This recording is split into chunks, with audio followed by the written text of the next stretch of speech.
someone's singing. Who's singing? I mean, it wasn't me. It must have been the ghost in the Zoom. What's happening, guys? Hello. Oh!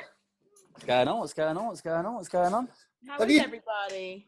All good, all good. Have you two met? Have you two met before, by the way? No. Not in. No, we haven't. Not in real life, anyway. Nice to meet you. What's going on? Hi, pal. Sorry, I'm super late, man. My bad. That was my fault. Am I late too? No. You guys are good.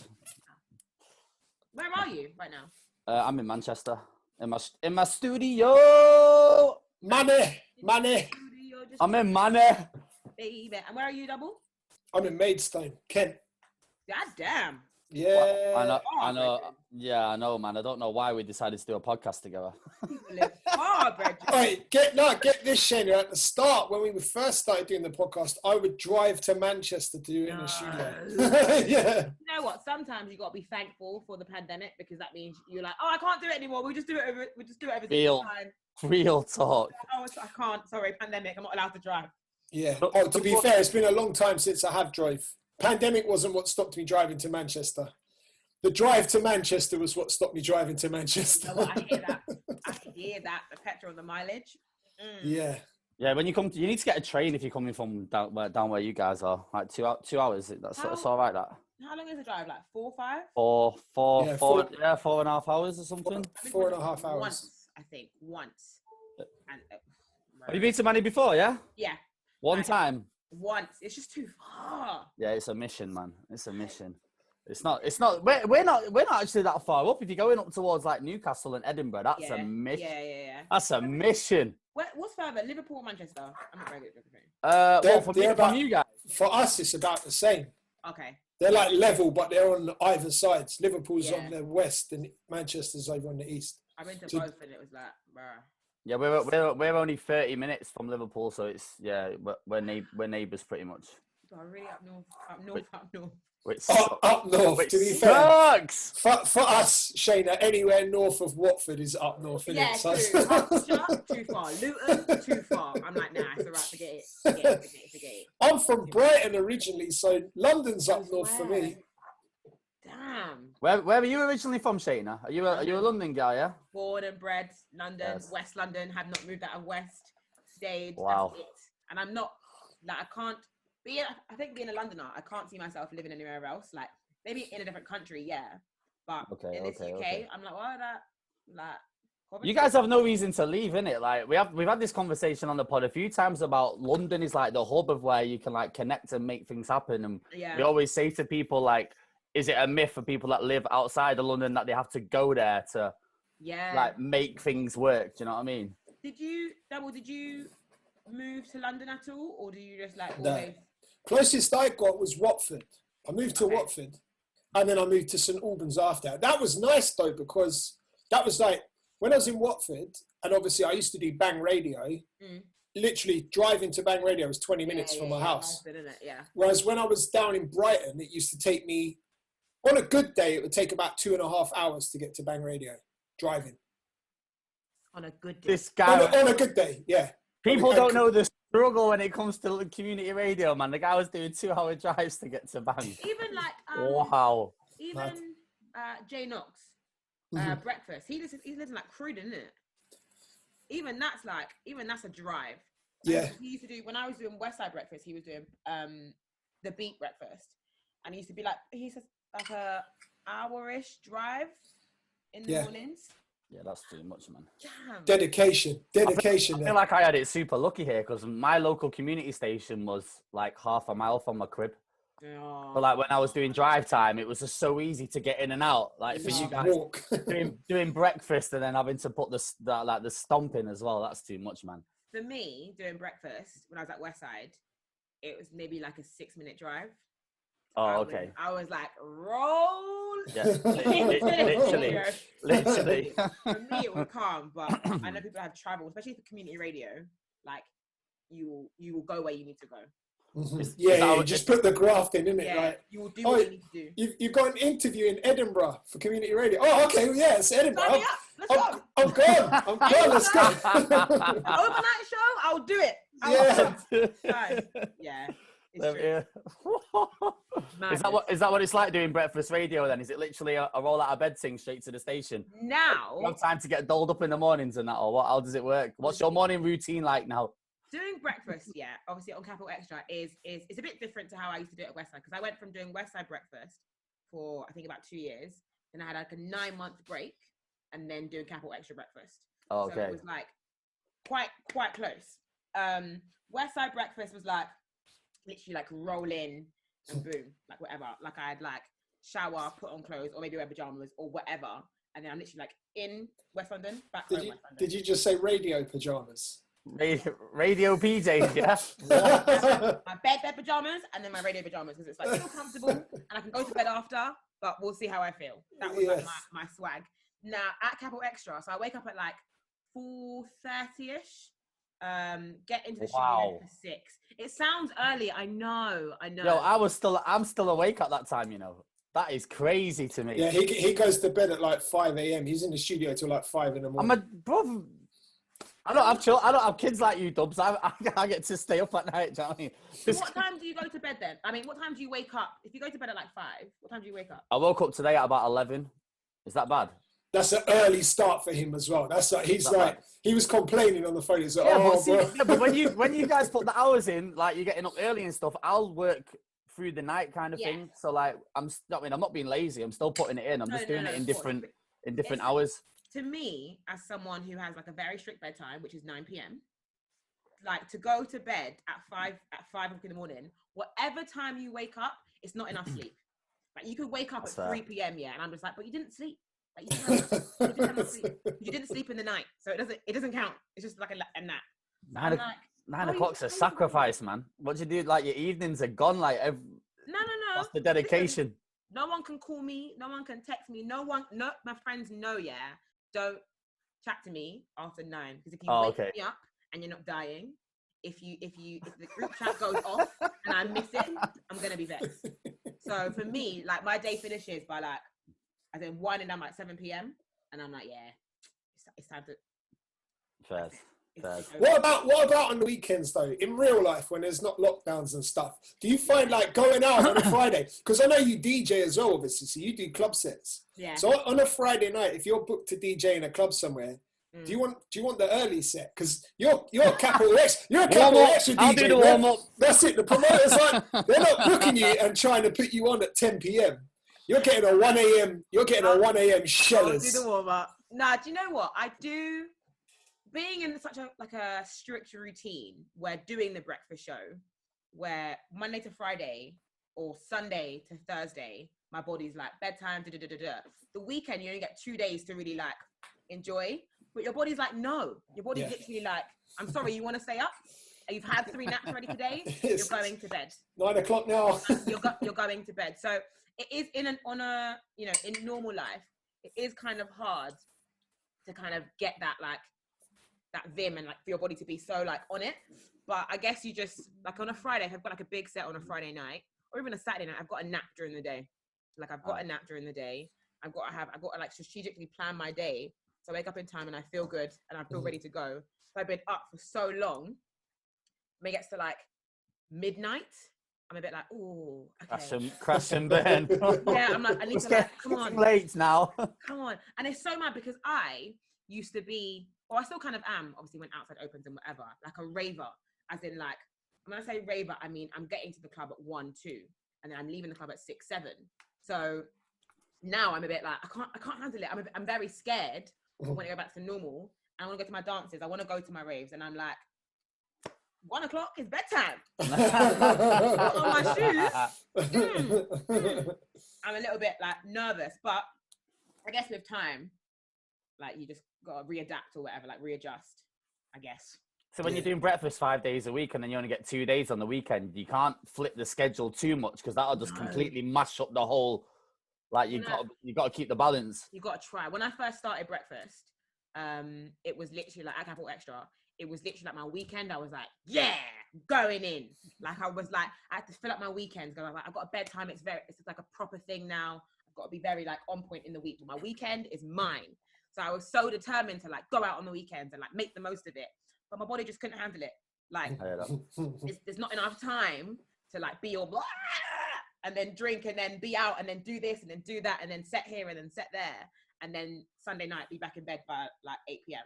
It's like, damn. So you got to find like a balance of both and then live your life essentially. But do you feel like it's a bit of a sacrifice? Like, obviously you're doing the job that you love and obviously it's a dream job doing Capital Breakfast, but do you feel like giving up the evenings and not being able to go out too tough with the friends and having to think about that, doing that show at all times, you know what I mean? Yeah, at first, maybe I did feel a bit like, okay, so I've got to really go to bed early and I've got to really like give this up to do this. Obviously, this is what you want to do, so it's not so much like a bad sacrifice. It's just like what it is. Mm-hmm. Now more so, it's like my lifestyle, so it's not. I don't feel like I've given up anything. I feel like I'm just gaining. But at first, you do feel a bit like, oh, so I can't do this anymore. Even like just like events in general. So like as DJs, we'll go to like maybe like a album launch or like a mixtape party or something, and even that. If it's like in Shoreditch, where it normally is in East London, it gets to like 8 p.m. and I'm like, I got to go. And the artist hasn't even come yet. They haven't even left their house yet. They haven't even left their house. Yeah, so you're just like here chatting to everyone. Like, I gotta go. So there's things that, of course, you'll miss out on and you can't attend, you can't be at. But it's all worth it. And I guess with anything you do, so like I think about sometimes. So Yinka, who does a breakfast show with me now, she used to do the evening show. To think about like when she used to do the evening show, she couldn't go to anything, but then she could maybe go out after. So it's like it flips. It depends on where you are in the schedule. If you're doing radio or even if you're DJing, you can't like go to your friend's birthday dinner because you've got a set, like you've got to work. So it's like it just kind of balances it out. But it is what it is. People don't see that. This is the thing. Even as DJs, man, like I can't remember the last time I got to go out with the homies on the weekend and actually like kick it with the man them and that. Do you know what I mean? But you know what? DJing tonight, tomorrow, DJing Sunday. Yeah, that's all changed for me now, bro. You know what I've learned over the last 12 months is like, especially where I've learned to live and survive on a much lower income than I'm used to with the clubs. I'm like, you know what?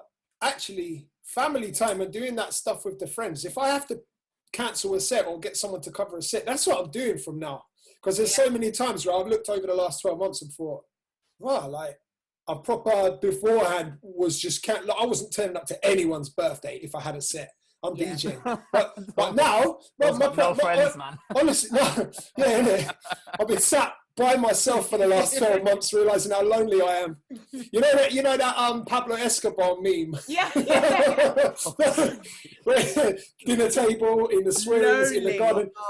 That's me for the last 12 months. But no, so for me, my priorities have shifted now. So if someone's having a turn up and it clashes with a DJ set, I might be pushing that DJ set to the side. Go and have a bit of a turn up. I don't think that's a bad thing sometimes, man. Especially when you've been doing it as long as we have, Dubl, as well. Like we've probably missed so many like good times, and like the DJing's not going to go nowhere. I mean, just missing one or two, and it can be done. We can make it work. That is a good like a little highlight of like not being able to do much for the last year. It's like spending time with like people that you wouldn't normally get to spend time with, e.g. your family, like just being in the house or whatever, and then kind of realizing, oh, okay, so I can survive or I can live with the bare minimum, I guess, of not doing what you normally do, but you're not going to die if you miss one set. Real like, talk. Exactly. Yeah. I've missed 12 months of sets. So if I decide one weekend that I'm going to have a turn up with some friends or do a family thing, one more set's not going to matter. Do you guys like when you have sets? Do you bring friends and then like turn up before or after, or like for you guys? Sometimes it depends on the kind of event it is, man. Like I think over the years of just doing it so much, you just end up rolling on your ones, man. And if the man then want to tag along, they'll come in it. But I don't go. I'm not one of them DJs that turns up 15 man deep and that. That's too much. Yeah, you know what it is with me. I grew up in a place where like the type of music I play isn't the popular kind of music. Like a lot of my childhood friends are proper into drum and bass or like techie house music and stuff like that. There's only there's only a few people that are really into like rap or hip hop. And I probably know one of my close friends is a proper reggae head, but he's not massively he's not a huge fan of Bashment. But yeah, I don't really have people that my friends that I would take to the clubs wouldn't enjoy it. They wouldn't enjoy the music. So no, I have what I call club friends. So there's certain people that I'll buck. So when I play in Kingston, there's certain people I know in Kingston that will be in the club and cool, they can hang. Or in Romford, and there's certain people I know in Romford that will always come and hang there. But I never seen them outside of that scenario. We're not friends. Club friends, that's crazy. We're club friends. But they're the people, you know these people, they're the people that, for some reason, they just get a pass. They can come into the DJ box. They can put their drinks on the side. They can just hang whatever they want to do, and they get the exceptions. Why is that? Why is that though? Because that happens everywhere. That happens at all spots. We get that up here. Like why and how? Why are you the chosen one that can come in the booth and start touching the buttons? I have no idea. But it's just, for me, like, I think it's just good vibes, isn't it? It's people's first impression, how they approach you the first time, and if they're cool, then they're just cool, innit? And then because I feel like, as well as being a DJ, I'm also one of those people. Like, I'm one of those people, who sees DJs out and I'm like, hey, my coat. I can imagine. I can see it already. I'm definitely one of those people. I'm like, Shayna comes in the booth like, it's good. Yeah, I'm like, you're right. Yeah, they're chatting to them, and they're like, I can see that. and I'm like, long time. I'm one of them annoying, but I am. I can't help it. What are you like in the DJ booth, Shayna? Do you mind having like a group of the homies in there, or do you need your space to like do your thing? It's like, for me, it's like a bit of both. One of my best friends, Kirsteen, Dubl, you know Kirsteen. I love Kirsteen. She's like my ride or die when it comes to everything. She is someone that will kind of like boast for me. Cause I'm very like, sometimes I get really shy and I get really like, no, I don't want to. And she's like, do you know who this is? Do you know? Her IG stories, when you two are out, especially if you're DJing somewhere, I tell you what, everybody needs a Kirsteen. I was about to say, everyone needs a friend like that, man. Everybody needs a Kirsteen in their life. Like, she is like my ride or die, like my hype man, my manager. She'll be like, I'm Kris Jenner.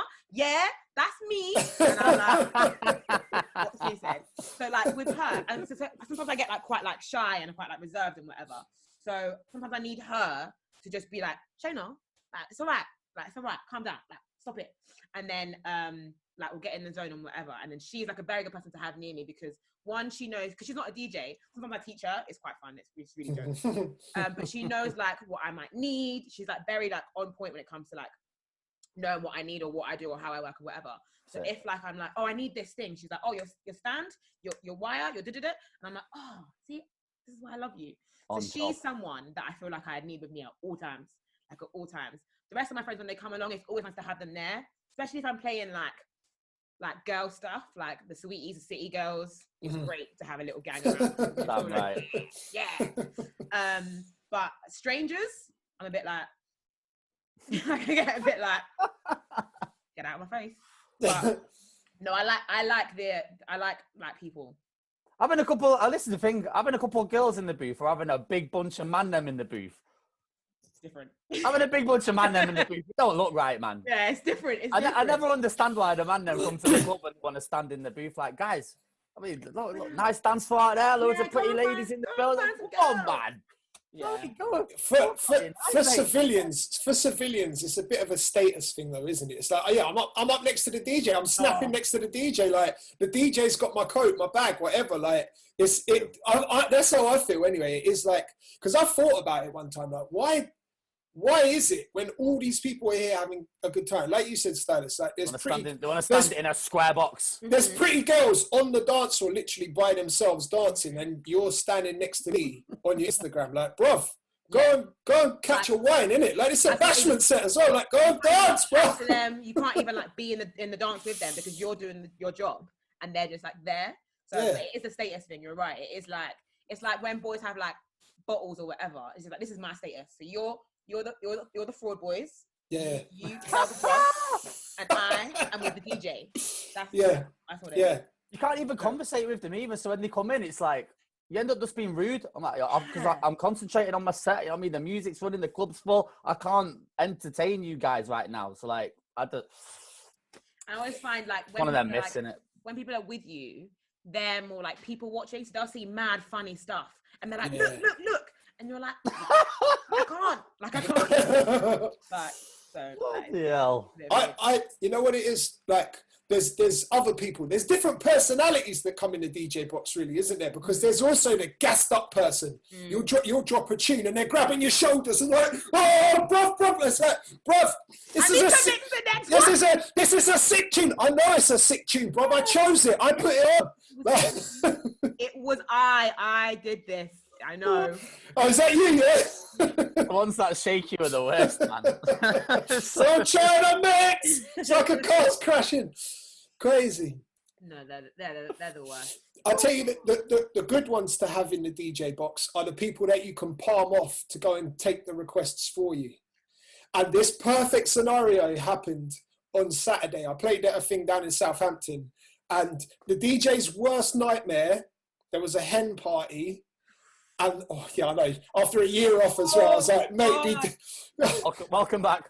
God's throwing me right in the deep end here. Honestly. And the hen, not even the bridesmaid, usually it's the bridesmaid, but the hen with all her veil and everything came up to the DJ box. I made eye contact and straight away my spider senses were tingling. I was like, no, there's danger here. So I sent the guy. There was a DJ stood next to me. He was on just before me, and I sent him over. I was like, can you just go and find out what she wants? And he went and chatted. I took a quick photo just to post in a DJ WhatsApp group to show that it was already beginning. And once he took the request, he came back and I was like, mate, I'll be honest, I don't even want to know what she asked for. I'm not doing it. Whatever she wants, doesn't matter what she asked for, mate. It's not happening. I'm here for me today. When you do get requests though, but they're talking to you directly, what's your line? Is it like, oh, I'll have a look, or yeah, sure, or no? Oh, this is a good question, actually. Yeah, this is a good question. Previously, I used to be well-mannered, and I'd be like, even if it was like a proper crap song, I'd be like, oh yeah, I'll have a look, and if I've got it, I'll play it. Mm-hmm. With DJs, we know whether we have a song or not. We know straight away. I don't know how we beat around the bush. We know our entire library inside out. Mm-hmm. I know that either A, I haven't got that tune, or B, I'm not playing that tune. So in the past, I'd be like, oh yeah, I'll have a look and I'll put it on. But those people are the ones that come back every time you put a song on that isn't their song. They will come back. You got to put it to bed straight away. That's the key. Like, you don't lead them on in any way, because they'll just hate you even more. Like, you're best off saying no. That's how I got to you. That's where I got to you. It got to a point where people were like, oh, can you play this? I'm like, no, I can't. And then they question you. Why not? Why? And like a naughty school child. Why not? Why not? My answer, Stylish, you already know this. Shane, you might not know this about me. I don't play songs I don't like. Be the biggest song in the world, the biggest song. And if I don't like it, it's not. I don't even have it if I don't like it. And so that might be my reply. Is that I don't like that song. And looking at them, Dubl, man.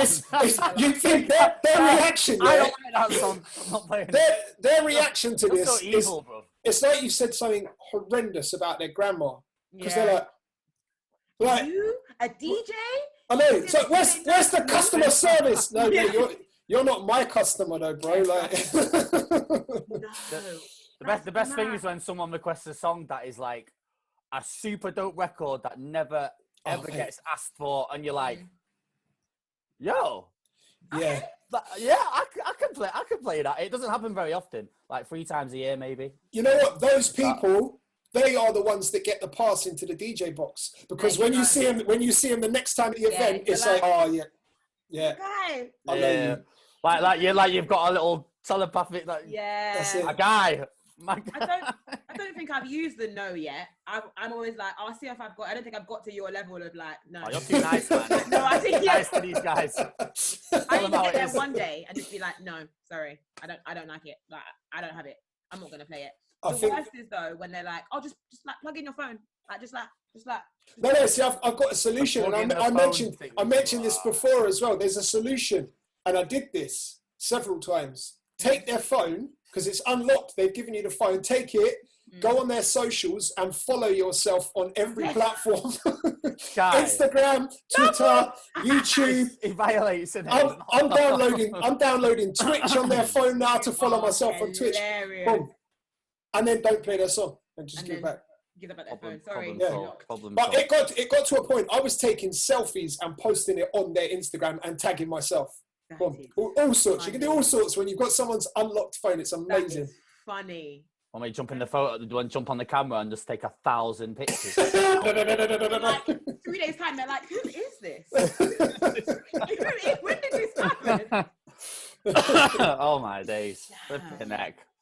Right. Anyway, I feel like we fully jumped in here. You know, bloody hell, we're waffling. We're waffling. No, it's all good. It's all good. What we normally do when we get a guest on, we always try and like go back to kind of like the start and like break down a little bit of the career. And obviously most people will know you from Capital Xtra Breakfast now, but we know that you've been out here doing this already. You just touched on obviously doing the West Side and whatever. But like how did this whole music thing even start for you? Like, have you always wanted to be in broadcasting? Have you always wanted to be like a DJ? Was the DJing before the broadcasting? Like, where did Shayna Marie like evolve from?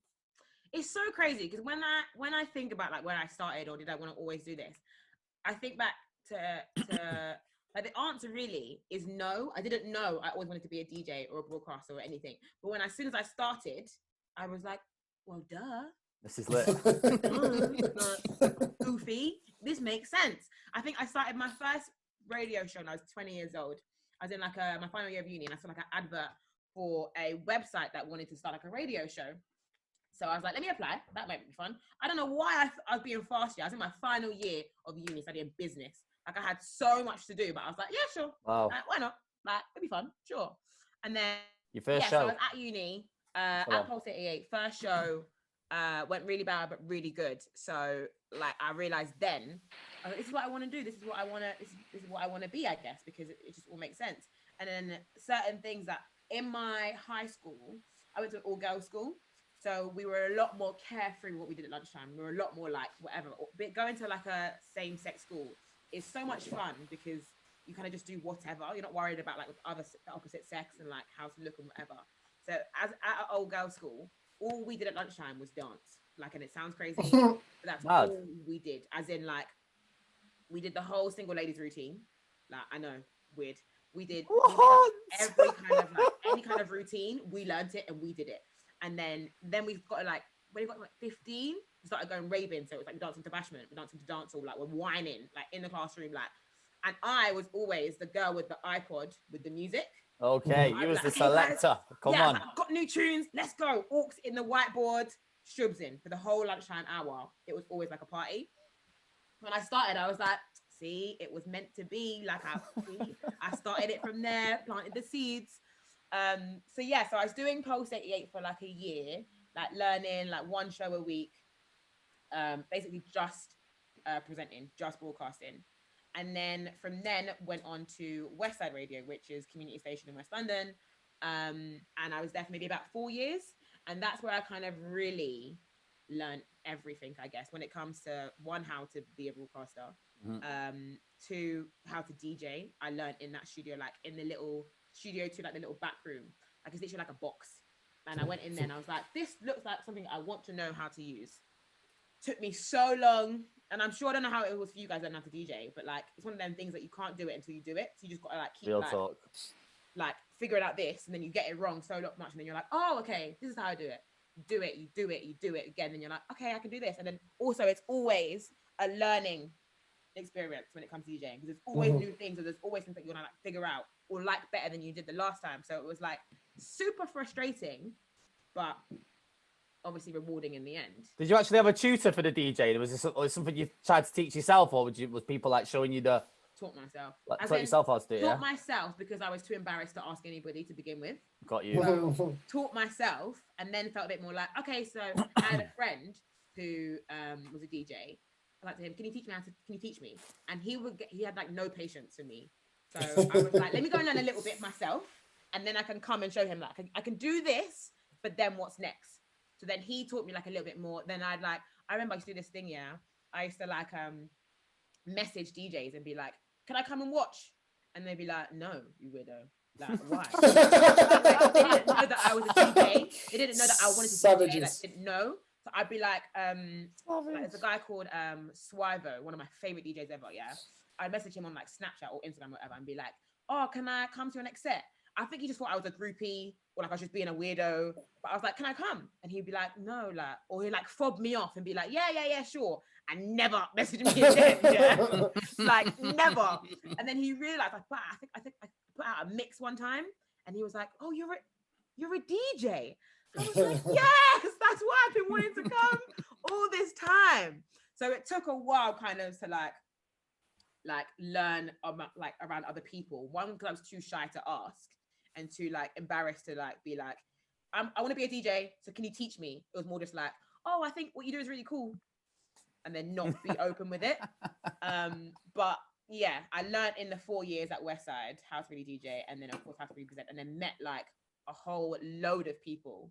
So I guess when you're at community radio, you're all kind of doing the same things, whether it comes to like broadcasting and network and events and then interviews, you're all like very interlinked.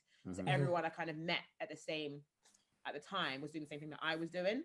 So that's how you grow like your bigger and bigger network. So that was a really good time at Westside. I think it was 4 years I was there for, but it was such a good experience, and I'm so happy that I was so happy there, because sometimes you can get kind of like lost in the race to get bigger and better, but you don't really enjoy your time, enjoy what you're doing, enjoy your learning. So I'm glad that was a good thing for me. One thing I liked about community radio is in London, this was the case anyway.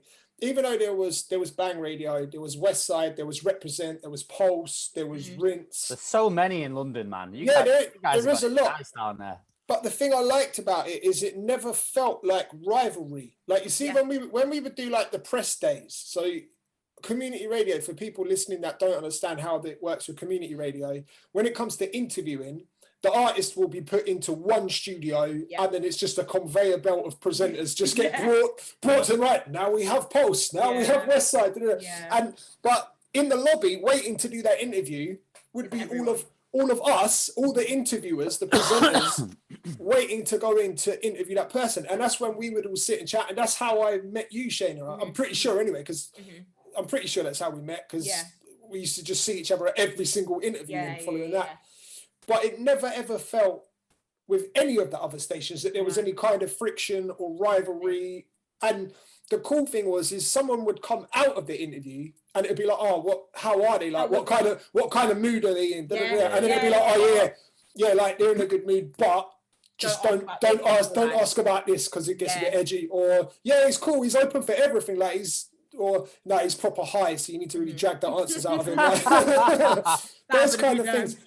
And even like the people that would come out of the interviews wouldn't just dust and disappear. They would sit, and it was proper like it was like, you know, in college you have those like communal areas for people in between lessons and that, where everyone would just sit. Like it felt like that at times, where the community stations, the presenters had their own little community as well. Like it was proper cool. I did like that part. So when you were doing the conveyor belts of interviews, we had to do the phone option, because obviously we're up in Manny. So when they used to do all that, the phone interviews are the worst, man. Obviously now with this whole Zoom thing, you can get a bit more of a rapport with the artists because you can actually see them. Like on the phone, even like when you're going back and forward with someone, and you can like talk over them because you can't, like, you're in the gaps, and it's all a bit awkward, man. You guys had it nice. So you would like, so say there's like a day with like Kojo funds or whatever. So you would like phone in. It would be a dial-in. Yeah, it would be a dial-in, and we'd do it over the phone. So it would either be, if it was during the show, we would just patch them into the desk, or if not, it would just be a pre-rec, and you just sat in a dark room on your own with the mic, like. And they, go on. I was going to say, those phone calls usually happened on the same day. We were all in like funky, what was it called? Wise Buddha. Wise Buddha. If we're at Wise Buddha, the artist would be there, because sometimes I would be like, right, okay, Dubl, you're on in 10 minutes. He's just doing a phoner. So I knew the engineers and everything there, so I'd just go and sit up in the all right. No, because like, I mean, everybody there. Shayna, you probably did as well. You know, if the sometimes, the pluggers would just bring you up early, so you just sit in the room and just chat with them as well, and then you can hear the phone interview.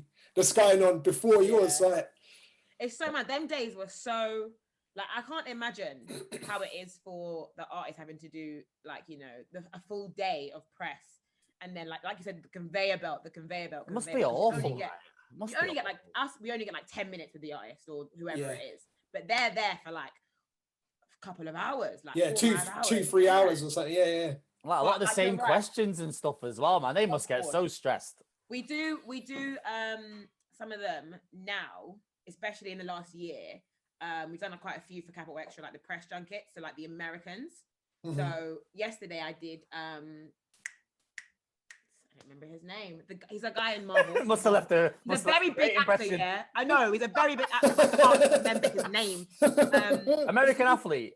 No, he's an actor. He's the new Captain America. He's a black man. The Falcon. Yes, this one. Oh shit, what's his name? Mackie. He's super famous, man. Anthony Mackie. Is that his name? Yeah, Anthony Mackie.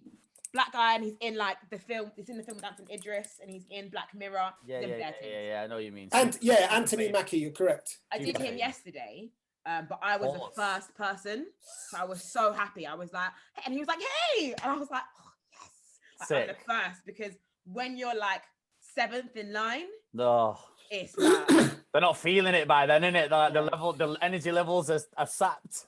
Yeah, but I always liked going last. And the reason for that is because like I love to chat, innit? And I was a bit of a rebel with the 10-minute time slots, and I'm pretty sure 9 out of 10 pluggers hate me. And the engineers, because they've already run overtime. They've only got 5 minutes left booked in the studio, and there's me 20 minutes into the interview. Someone's got 10 minutes and he's got a Bible of questions ready to go. I'm 20 minutes into the interview and I just finished the warm-up. Do you know what I mean? We're only just getting to the good questions now.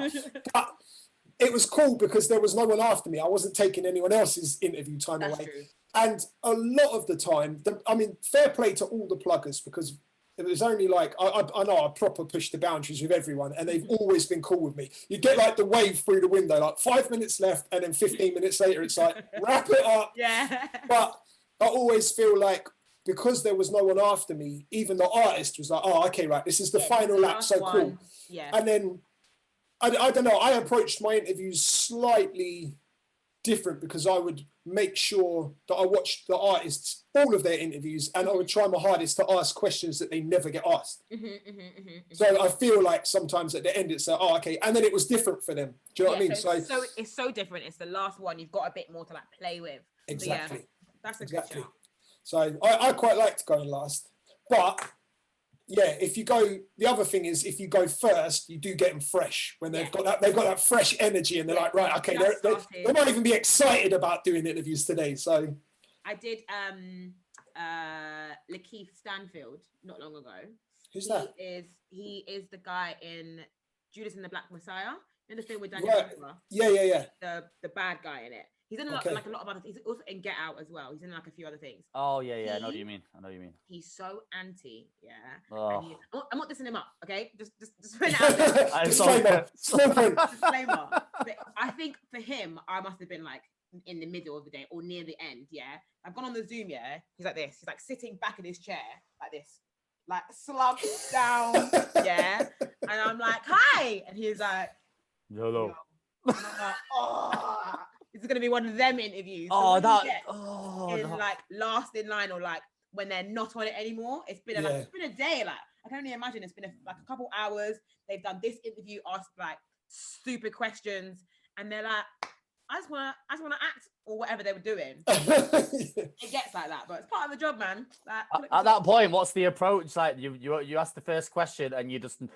We've all been there. You're not getting anything out of the artist. They're moody. They don't want to be there. Like what happens next? Like, do you just carry on with the same energy and flow, or do you have to kind of adapt and maneuver around a little bit? Yeah, I think for me, I'm like pretty quick to adapt, and like I'm not gonna be Jess to the fool if you're not giving me nothing. So I'm gonna be like, so I did play a game, and they've already like given me one-word answers. Like I will adapt, and be like, you know what, let's lock this off as quick as possible. Because if it's rubbish, we're not gonna use it anyways. Yeah, I'm not gonna waste my time, waste your time. Like if it's long, it's long, because we're both at work. And we remember. So yeah, I'll just quickly move it on. Let's go. I feel like I had a breaking point one day where I sat down with Mustard, DJ Mustard. And for the first 5 minutes of the interview, he was sat, like, so imagine where you're sat. He was sat like this to me. Like, away? Yeah, like not facing me. And he was like this. On his phone. 5 minutes into the interview, I promise you, 5 minutes into the interview, he was talking. No respect. He was answering the questions, but not really engaging. And he was just like this. And it literally, in my head, I got to the moment where I was like, I'm going to ask this next question. And if he's still on his phone, I'm just gonna hot him up about it. Yeah. And I asked, I don't remember what the question was, but I asked, and it happened to be, you know, you get those questions that people were suddenly like, huh? And then boom, they're engaged. And that happened to be that one question where he was like, oh, phone down, engage. He was in the conversation now. But after the question, can you remember? I don't remember. No. YouTube.com/DJ Dubl TV. You can see the full interview with DJ Mustard. That is getting taken out, mate. But no. Famous plug. That moment after the interview, I came out of it. I think I might have been editing it, and I thought that was so rude. Like, I don't care if you're the hottest producer in hip hop right now. Like, this is my time as well. Like, I'm not a dickhead. And after that, when I finished editing that, I thought, you know what? Next time an artist is rude like that, I'm just going to be like, look, if you don't want to do the interview, it's cool. Like, I've got other stuff I can do. There's 100 other interviews that I can go and do.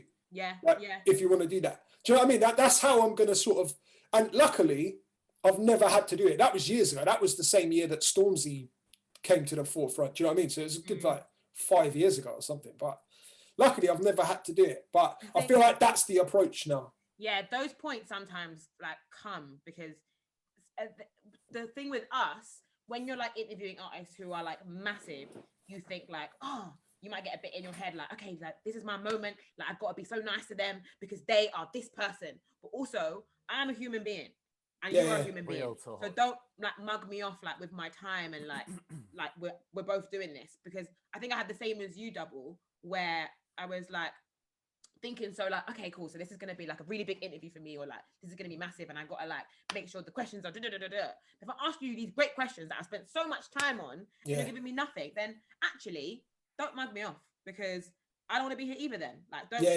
like, and that happened for me, I think, when I spoke to the baby recently, maybe like last year, and it was like via Zoom, whatever, beginning of the pandemic. And he was like in the car. Obviously, you know, sometimes artists with Zoom, they're not the best. Like, it can be like in the middle of their day. So they're just like, you know what, let's just get it done, whatever. Yeah. So he's like in the car, on his phone, whatever. And you know, Amika, she was the plugger for it. Right, yeah. Okay. She's like on the Zoom as well. And then they're like, okay, this is Shayna, so we're gonna get started with the interview, whatever. The baby's like this. Big spliff. Amika's like, excuse me, maybe just don't smoke on the video, please. Oh my days. And I'm like, all right, thanks, Amika. Like, thank you for saying that, because I'm like, dude, like, I can imagine Amika saying that as well. Yeah, nice like, voice in that. I love Amika, man. She's on job. She is on job. She's always on job. She just like popped in, was like, the baby, like, maybe don't smoke. So then we're having our chat and whatever, and he was so whack. Like, he was so like rubbish, like no vim, no answers that were like wicked. So I was like, and I really liked him as well. I thought he's a great artist, like he's so funny online and whatever. So I was so disappointed after. But then my producer from Capital, who was doing an interview after me, he called me afterwards and was like, Shayna, don't worry, because that was him, and we like not shouted at, but we kind of like had a word with his team, because that was horrible for you. Like, he was being awful to you. Like, you were asking really nice questions and whatever, trying to be really engaging, and he gave you nothing. I think that for me was like a moment, oh yeah, maybe actually, if that happens again, I wouldn't let that happen to me, because I'm not an idiot. Like, if at work, like, don't mug me off, because I'm like, I've showed up, you showed up, so let's just do this. Like, we've got like 10 minutes, let's just do it, get out of the way. I think that for me was like my moment where I'm like, okay, if it ever happens again, I'm not having it. Like, especially on your level now as well. Like, they need to put some respect on it. I was about to say, this is national radio, breakfast show. Like, don't piss me off. Like, it's funny, isn't it? Because I've always found when I've sat down and interviewed an artist, their energy in the interview determines how hard I ride for them afterwards as well. I've built some amazing relationships with artists through the interviews where at the end they're like, look, this was amazing. Like, let's stay in contact with us. Yeah. And even then, they might have been artists that I liked, but I would never say like I was a proper fan. But after building a relationship, having the rapport in the interview, building a relationship after, staying in contact, like suddenly, do you know what, bruv? You're my number one rapper right now. Like you drop an album, that's it. Even if I don't do an interview, I'm pushing it, bruv. Like I'm there for you. Yeah.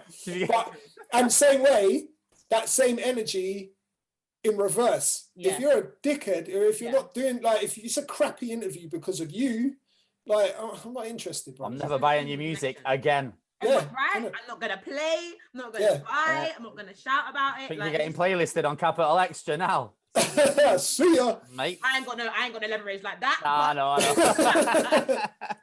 Do you ever get nervous before you interview guests? Like I remember thinking back to when I first started doing interviews, and like my anxiety used to go through the roof because like I've never spoken to like super famous artists before, so like I kind of got chucked in the deep end. Yeah. I remember having to control myself a little bit and like thinking, you kind of put these artists on a super high pedestal, innit? Like super fake, and you can just kind of overthink it. Obviously, over the years, you learn to just realize these are just humans like the rest of us. Like, do you guys ever have that when you first started getting into like the interview thing? When I first started, definitely, it was like I remember like even like going to like Wise Buddha and being like, oh man, like this has got to be great. Like, and I'm going to meet whoever it was, and even though again they're like humans, but you think like this is an artist, like they sell billions of records, they're superstars or whatever, and it's all like, but as you get more into it and you interview more people and you kind of like, you recognize that one, you are also just as great, just in your own human right. And they're just a person and they're really good at what they do.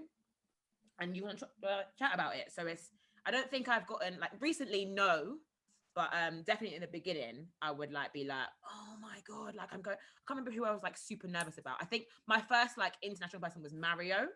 Okay. And I was like, oh. Yo, I watched a bit of this last night actually. My guy started singing to you, innit? Yo, them R&B guys love that. That would have gassed me, bro. I'm telling you, Mario was one of the goats, man. Goat. But that was amazing. You know who you can always guarantee will sing in an interview? An R&B guy from the 90s or early 2000s, or any Jamaican artist ever. Any. It doesn't. Any Jamaican artist ever, they're singing in the interview at any point. Where did that swag get lost along the way, man? You don't really see that too much though. Them old 90s guys, they'd be breaking out into song easily, quickly, isn't it? Dubl, who's been like your like not worst interview, but like most like or like best or like favorites?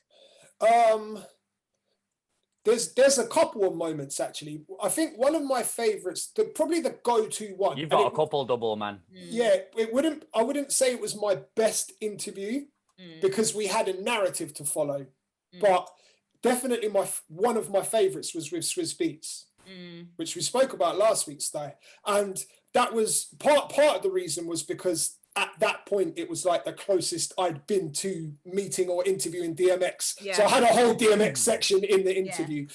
But we were given a 10-minute time slot, and we ended the interview after like 50 minutes. Wow. Because even like Swizz's and it wasn't a junket one either. I don't know why or how it even materialized, but I was invited to a studio to record it. Did you do it when it was when he was doing the art project in London? Yeah, it was the no commission thing. So that's what I mean by a narrative. I had to. I'll be honest now. I don't care about artwork like that, but I had to. Same. We had the same interview over the. Yeah, we had to promote the no commission stuff, but there was no other presenters at this studio. Literally, it was just me invited.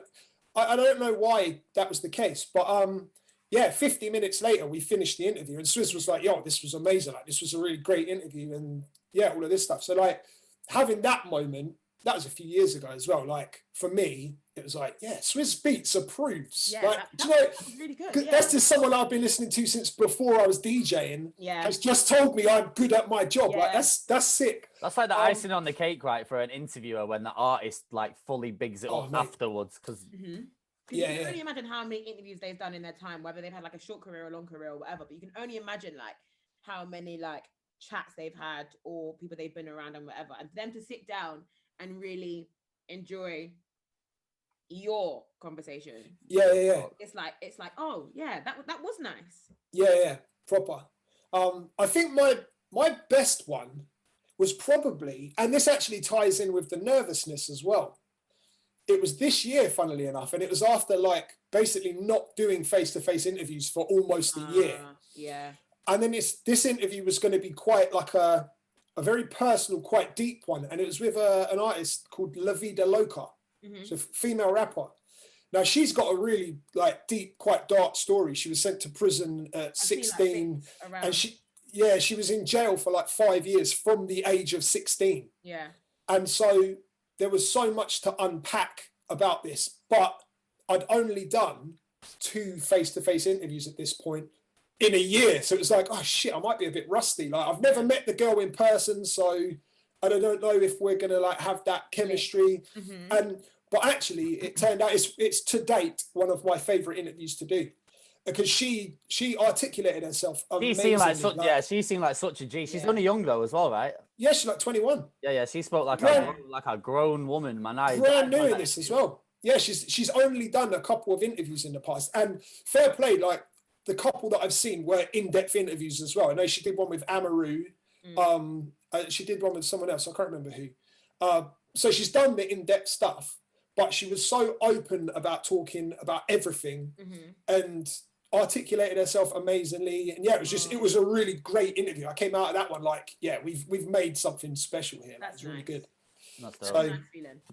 Yeah, she is nice. Shayna, you've interviewed a couple of people, man. I was looking at your CV. I was doing my little research and that. Like, any standouts for you? I've got a little bit of a list there. I won't run them off, but I feel like you spoke to quite a lot of. Yeah, you spoke to a bear people.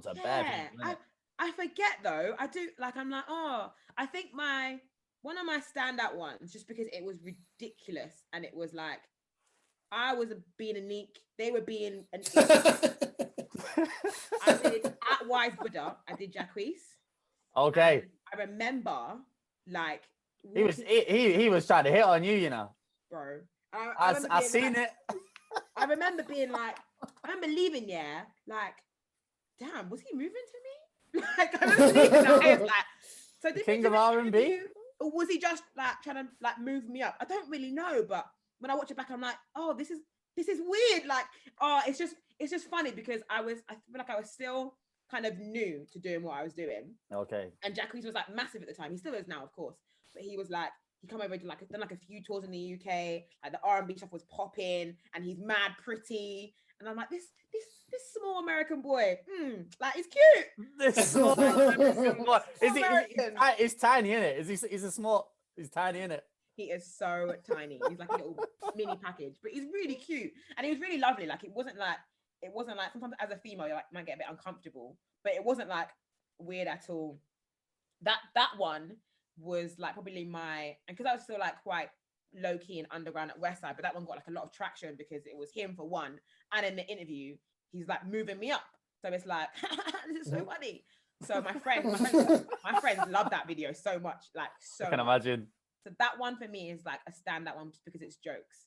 But in terms of like people that I really like enjoyed meeting, I think I did Xtra too not long ago, and he's just a great person. Like we spoke it was only like a quick one because it was like me and then Robert Bruce at Capital Xtra. So it was like I had like a quick like 15 minutes for breakfast. But you know when you just like sit in front of somebody, you just want to like, I'm just like you go. Like I just want to soak up your glory. I just want to listen to Let them talk. Speak. Yeah, he's such an amazing person, and his energy and his vibe is so top tier. It was like, that was amazing. I think also another one of my favorites is Big Sean. We did him quite recently for breakfast, and again it was over Zoom, and again it was a junket, but he was so lovely. And again, I really like vibes. So, and because I'm a fan of his anyways, he exudes just like goodness. And like healing and like he is like blessed over here. So if you talk to him, you're gonna get a little bit of that.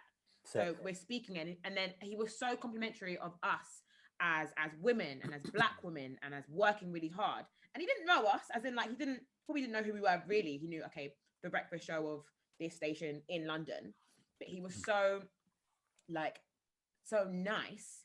It was like we left and we were like, man, Big Sean liked us. Big Sean said we were really good. That was a really good interview, and we feel so proud that Big Sean like really enjoyed our time. Like it was so lovely. So I think Big Sean, Wretch, also Alicia Dixon. She is a G. Like she is a G. She came into the studio way back before pandemic, and we were allowed guests and whatever. And usually in studios, when you have like guests or whatever, they'll have like their entourage, whether it's like if you're like a grown woman like she is, it won't be like entourage like your mates. It'll be like your PR, your manager, whatever. Yeah. She came in like by herself, and she was like, "Girls," and we were like, "Hi." And she was like, "Yo, I listen to you lot all the time. Your show's great. Like I think you lot are sick. Like you're doing what you're doing." And we were still quite new to the show. So she was chatting our ear off, and we were like, "Oh," she sat down. She was like, "Yeah, so let's go." I can imagine. I can just see it, man. I can just see it. Like no one else. She was like, "No, it's just me." And we were like, "Oh, okay, sick. Let's chat." Like, and it was so good. Because she's Alicia Dixon. Like she's a G. She's actually a G in this. And yeah, she was super lovely. I think that's one of my favorite chats, just because we had such a great time, and it felt like this is like our old friend. So that was proper, like one of my favorites, I think. They're the best guests, man, when you just hit it off and it's like you've been friends with them for time. Instantly. And the conversation there's no awkward gaps or silences, and you're just kind of bouncing off each other. I can see why Alicia would have that. Like I've never met her personally, but just the energy she gives off in everything you see her do, that's kind of how she comes across in it. That's lit. Energy. Yeah. Oh, Stylus, I don't think I've ever asked you this before, actually. Do you think, because you're in Manny, even though you do have to do like the phoners when the artists are in London, do you feel like because when they come up to Manchester, because it's not the melting pot where every single person wants access to the artist, do you think it's easier to get access outside of London? Because you've done some big boy interviews as well, like face-to-face ones. Yeah, we've done a couple. To be fair, when Unity was like in its like peak, a lot of the artists would come through the station. And then just over the years, obviously I've not been on there for years now, but it's kind of just been knocked down a little bit, and they don't really get the guests. I don't think it's as easy. I don't know what that reason, why that reason is. Obviously you get photos and stuff, but you all know phone interviews, they're not the same. No. You just can't get that. Like you say, you interview someone face to face, and you tend to, like 9 out of 10, you'll get a relationship with them off the back of it, because you can see each other, you can build a relationship. It's just not the same. I don't know, man. I don't think it is easier to get the opportunities unless you're chasing it and really, digging, chasing down the pluggers, sending emails and chasing it around. They don't just land. You've got to work hard for them, man.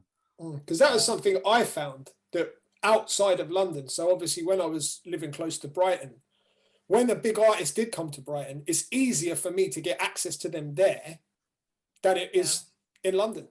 And the good thing is it's sometimes unrestricted access as well. So like, for example, Naughty by Nature were down there one time, and I just interviewed him in a club. Yeah. Chatting for ages, didn't have to do the 10-minute time slots. Mr. Vegas as well, I went and booked him in a hotel down there, and we just chatted for ages. Wasn't like, and it was cool because there wasn't 20 other people or 20 other radio stations in the queue that day. Like, yeah, I heard that. So I just wondered if it was the same in Manny. Yeah, to be fair, you think it'd be easier, but man, we don't even all speak like this, man. It's H that's done it to you, bruv. That's it now. H and Bugs there. Yeah, anyway. Your accents are like a lot softer, isn't it? Is mine okay? Yeah, he spends too much time talking to me, that's why. There you go. Southernising him. You've ruined him, Double. You've ruined him. Yeah, I'm like a mixture. I'm like a mixture of like Scouse, Manny, bit of London in there, Manny. That's the worst accent. Let me not even try. Shayna, do you find... Let's see your best Manny accent. Yeah, go on. For Manny. Manny. Oh yeah. Anyway, in a nutshell, it's not easy to get interviews, but over the years managed to interview some dope guests. So yeah, I think my most nervous one was J. Cole. The first time he came to Manny. That's Manny. And he did a joint show with Drake. And this was through Unity at the time, and it was backstage in the dressing room after we'd done the show.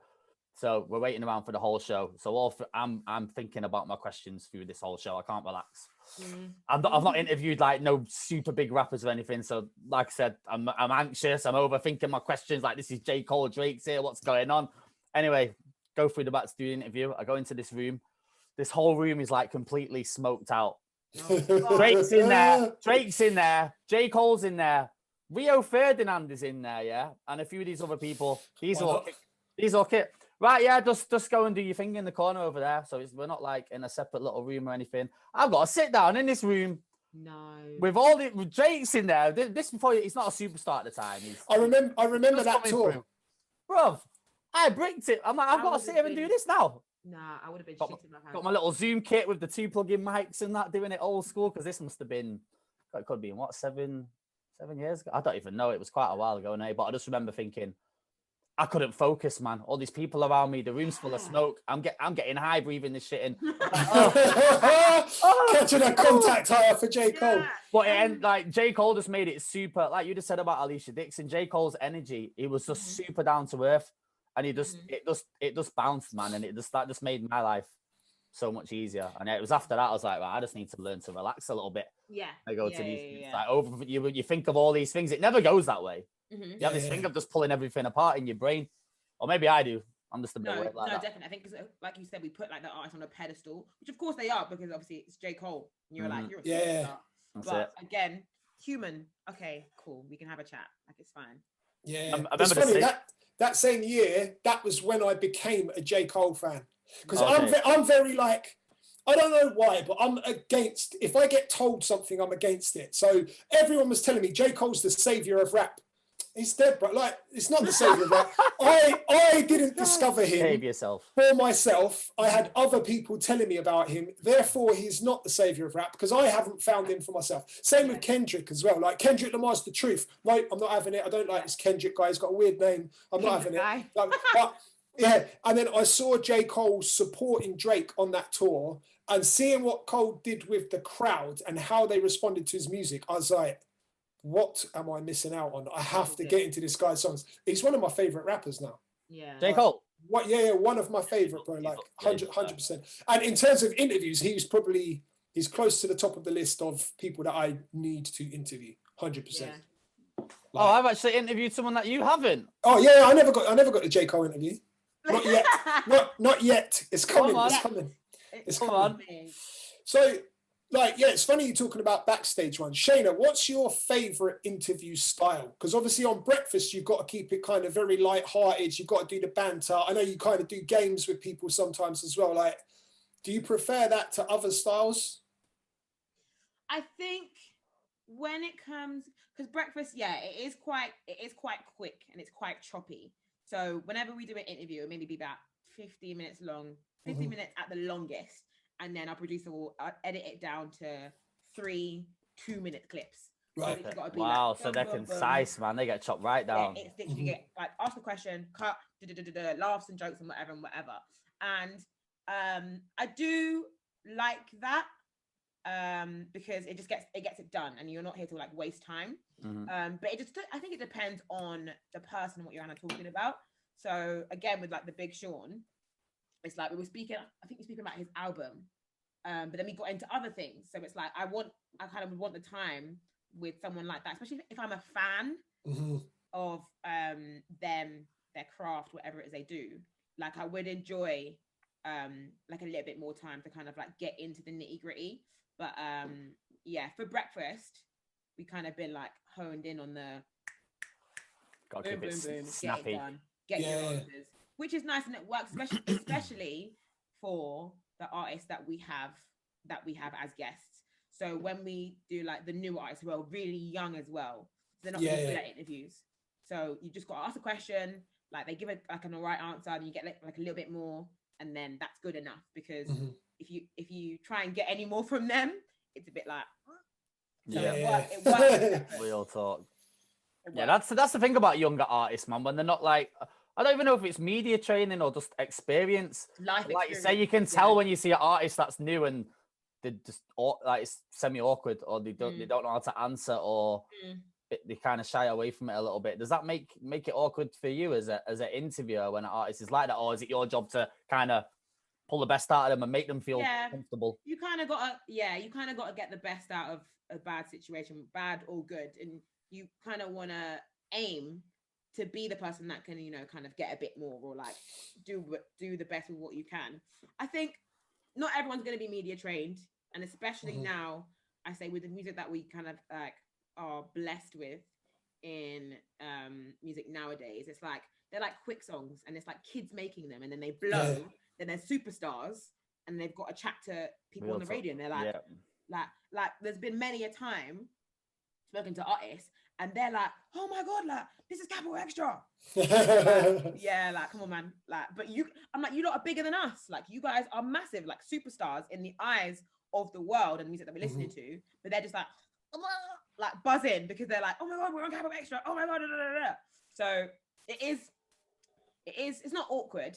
It's just like got to get done. And I guess it kind of comes with the territory with the music that we play and the artists that we chat to. You just got to be a bit like, oh, come on, man, let's just do this. Let's just make it work. Come on, you can do this. It's fine.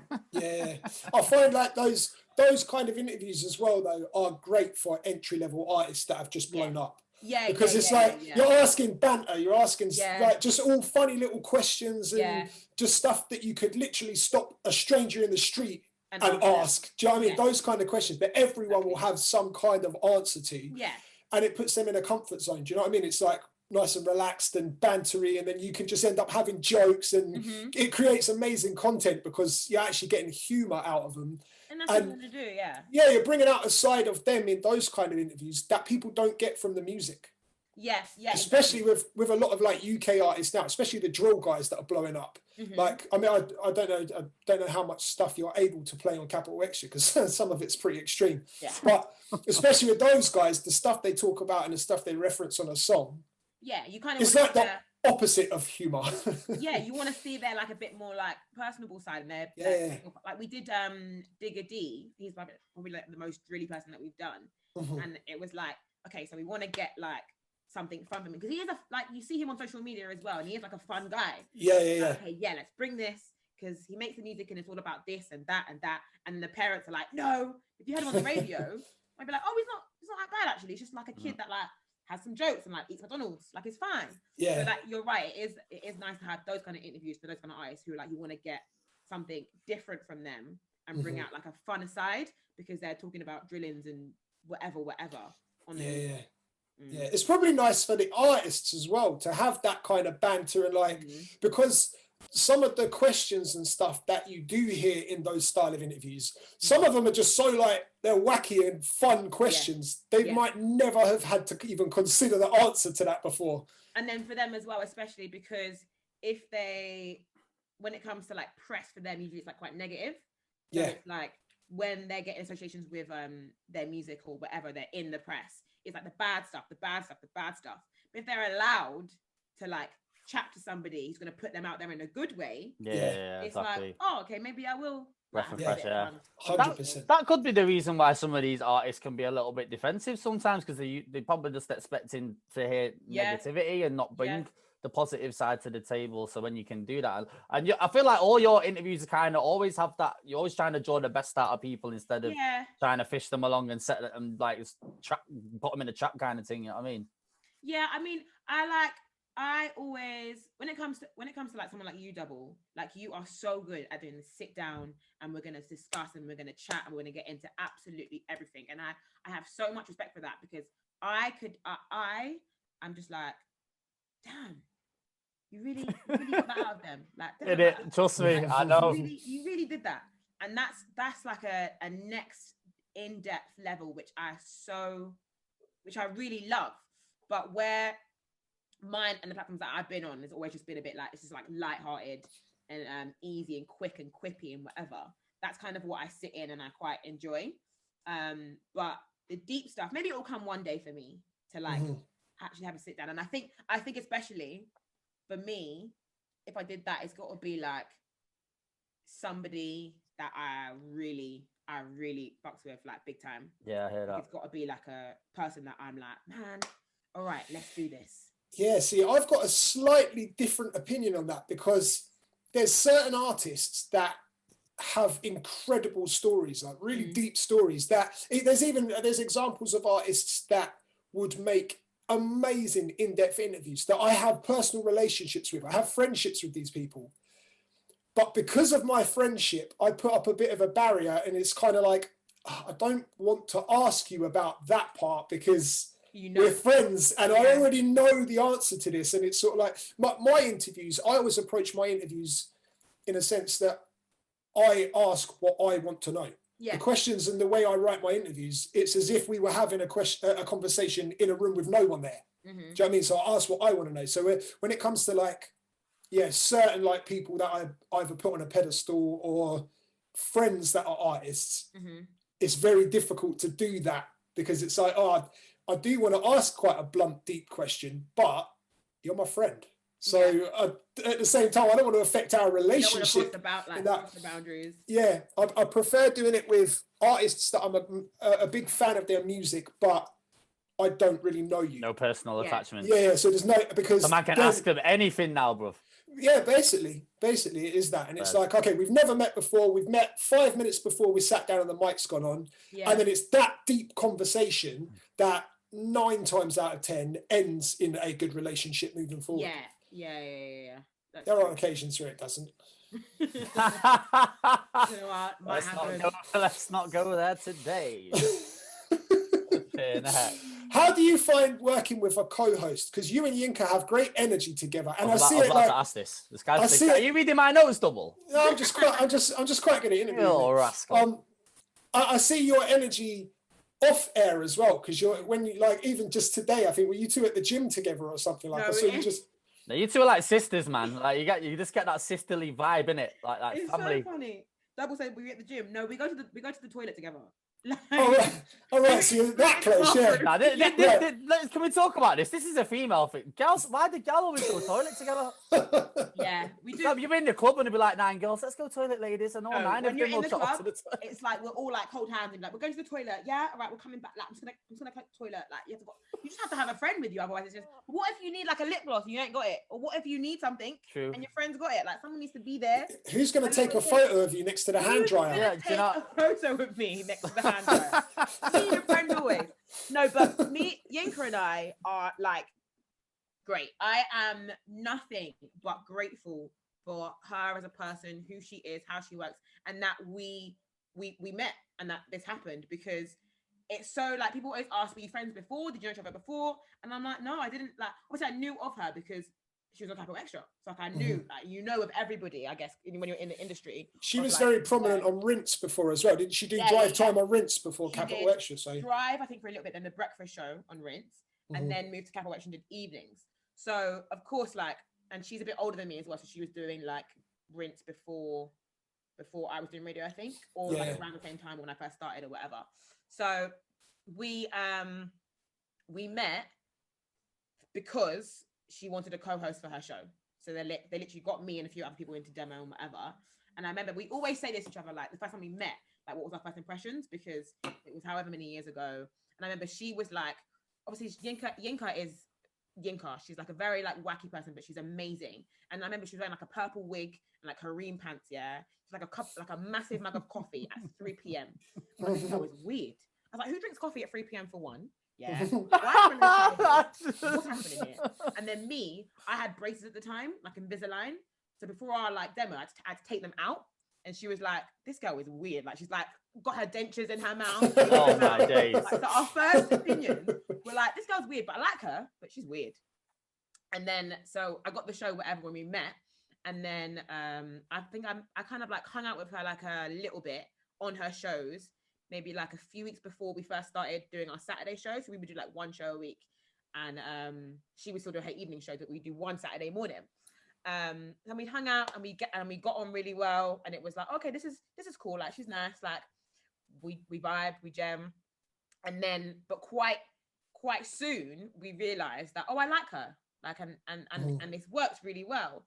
And I think everybody kind of in the office as well and around Global kind of realized as well, like, they get on really well. They're two girls on the radio together as a double headliner. This is a little bit different and a little bit weird. but it works. So then when we got breakfast and we're doing things, obviously we've got closer because we work together so closely. And now she's like guaranteed that one of my best friends in the whole world. Like, that's amazing. My sister, I can ask her about anything. We can talk about anything to each other. So it's great that we have such a great friendship, working relationship, and we get on really well. It's not even like a farce. It's not even like we'll put the mics up and we're like, well, yeah, friends. And then they come down and we're like, in silence. Like, we actually have a great time. Like, we've got a great producer as well. Like, our team's really solid. So, like I say, I'm always super grateful that this is the person that God's put me with to, like, you know, do the is show. Is that quite rare in radio? Because normally when you get like a twosome like this, they would already be together or maybe doing shows or podcasts or anything content prior. I'm like, did you what was the process? You kind of went in, piloted on your own, and then you two were kind of put together? No, so show, or we were literally placed together. So I did my first demo on my own to see if they even liked me as a person. Sick. And then from there it was like, okay, cool. So you're coming back, but you're doing the show with her. So all your demos are gonna be with Yinka. So like get her number or do whatever you need to do, and then like figure it out, and then be friends. Be friends. Be friends. Make it work.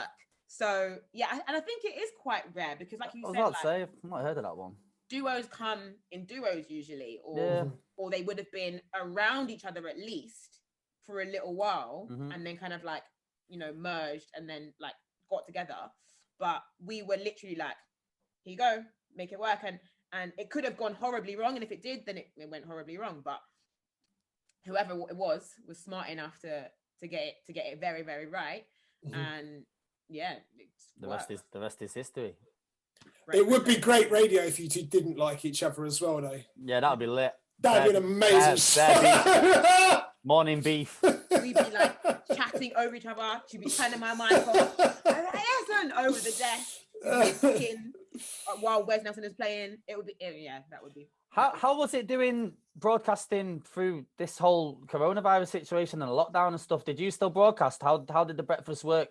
That was it a bit awkward? Was it pre-rec or like how did it work? So from the first lockdown, like from when Corona first happened, Yinka's a vulnerable person, so she had to be at home. Like she had to be at home and shield, as in she didn't leave her house maybe like 4 or 5 months, I think it was. Wow. So they gave her a mic and a setup to do it at home. So she was in her dining room, and we were doing the show like that. Wow. So how was she tapped in? Was she tapped into the show the same way that a caller would be? Is that how it worked? Right. Yeah. So it was like a site she'd like log into, a bit different to a caller, but similar to a caller. So she'd log into a site, she'd get on, like producer Ben would like link it up or whatever, then she'd be on a fader. Okay. So then we'd pre-record our links, but they were done as live. So like we pre-record a link and it would play out the next minute. Got you. Like it was like. Right.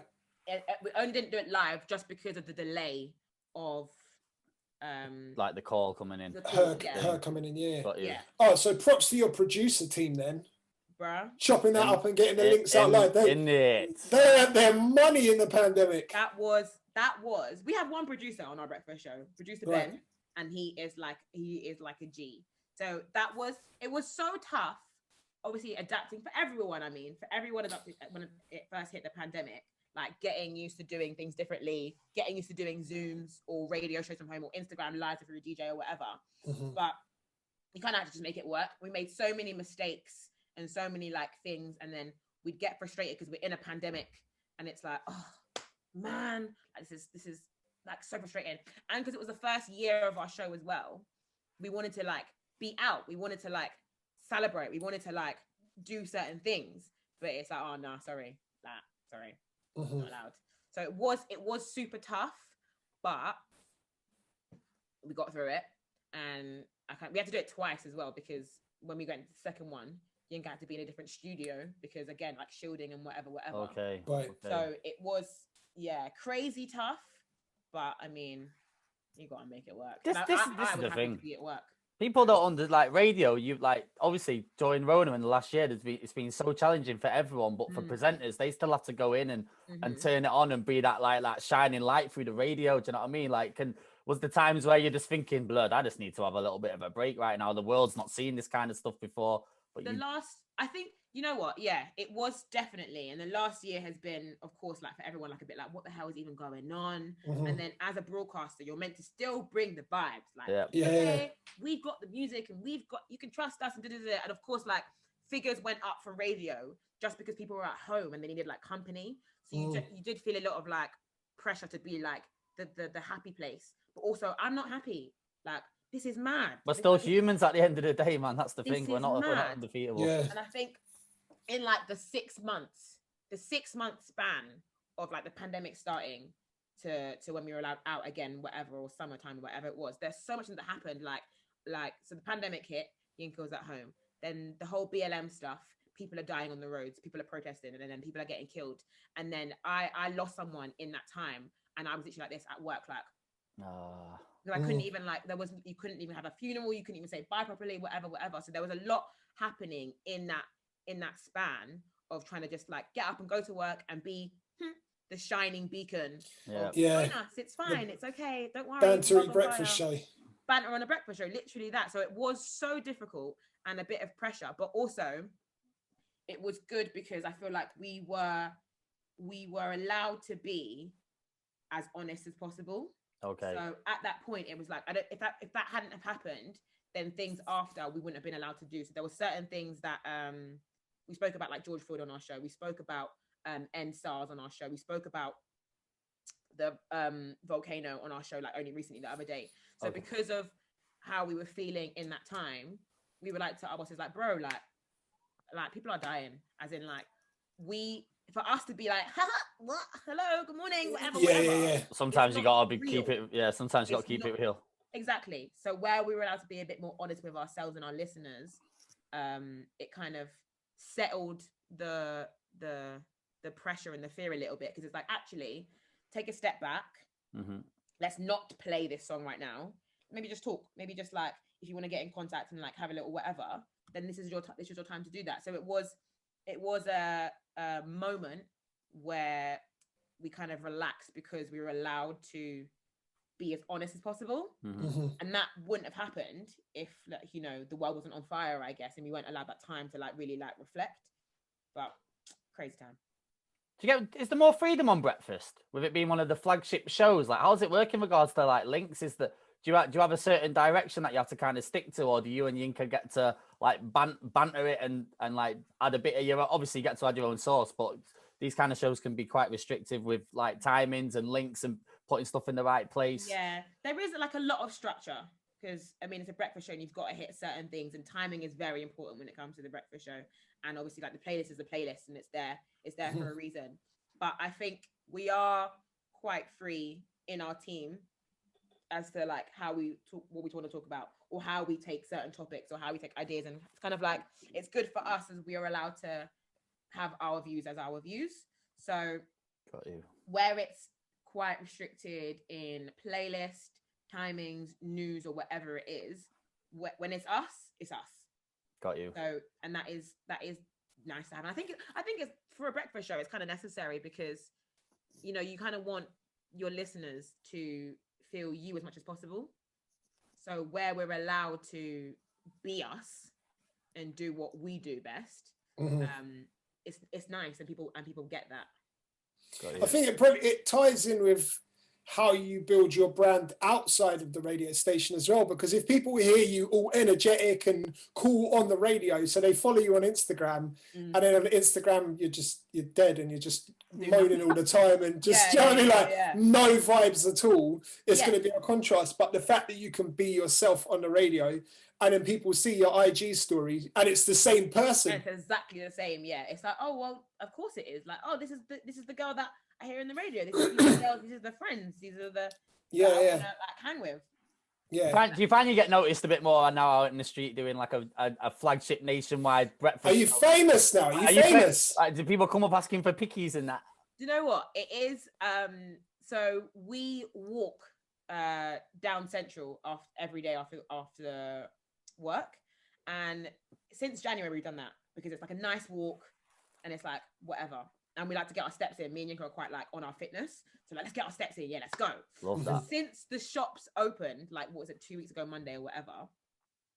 Like it's not been crazy. Like I'm rolling my eyes. It's not been crazy. Like no one's like, you've been out shopping hard, isn't it? Because it's been so busy on the roads. People are clocking us more, but they're clocking like, is that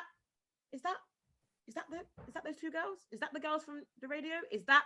It's never really like a, oh my god, like or picture or like a crazy moment. But it is funny to kind of notice because we're together as well. Like if you see us separately, because when it comes to radio, you might not always know your face. Yeah. You might know your name or your voice or whatever. But because we're together and we're wearing Crocs, they're like, oh, can't miss you two. It must be them. It must be them. So it is funny to witness, especially in central London, of course, where it's like super busy. Like people kind of just like do the double take. But that's just like, it's just funny, isn't it? With you doing breakfast on West Side and then going to do breakfast on Capital, being one of like the UK's like leading networks, what was the main differences? And like, did you find it was like a big step up, like you just mentioned then, in regards to like how tight the scheduling is? Like, did you find like the jump difficult, or was it just more of a natural progression for you because you'd done all the other bits with like Link Up and like the YouTube stuff that you'd done? Yeah, it was not difficult, but I did have to really adapt. One, realizing that this is really a job now, because when it comes to community radio, of course, like it's like you love it and you eventually want to get paid, hopefully.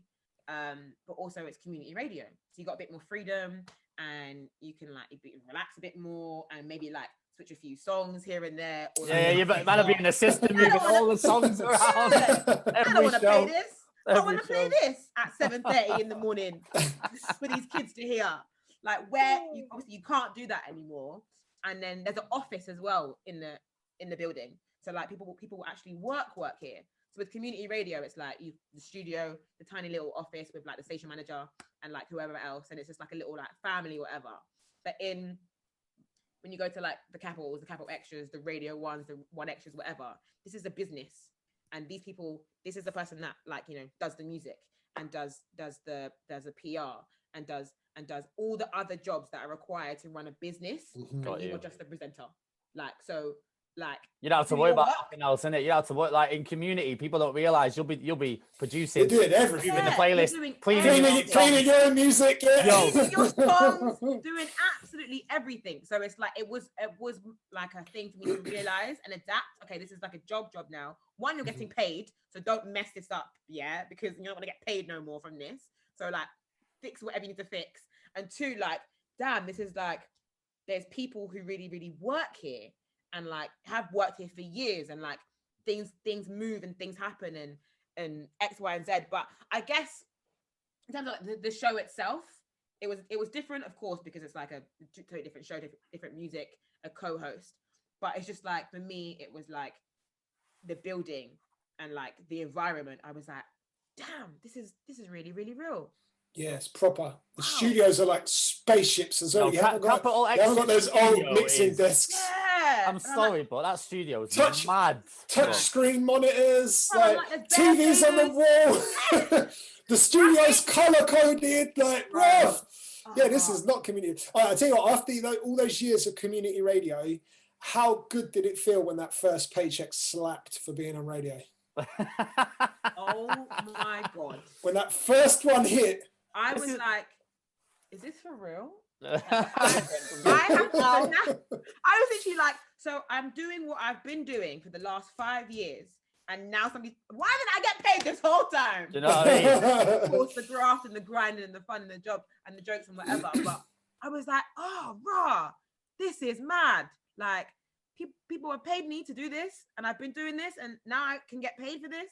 It was nice. And I think for my first paycheck, I bought two of my friends, like, I think I bought one of them, I bought Kirstine something, and I bought my other friend something, because she was like my ride or die. She like helped me write emails. Like when I got like this email from Capital Xtra about like doing demo, I was like to her, what do I say back? Like, what do I write? Like, how do I do this? And she was like, it's fine, write this. So like she wrote the email for me back and was like emailing them on my behalf. Yes. So when I got my first pay, I was like, I'm buying you this and I'm buying you this because I've got paid now and I don't even know what to do with this. So it was mad, but like a great feeling. Like, community radio is like earning your stripes, isn't it? Like you've got to do all the hard work, you've got to do all the prep, clean, do this, do that, do that. You're not getting paid.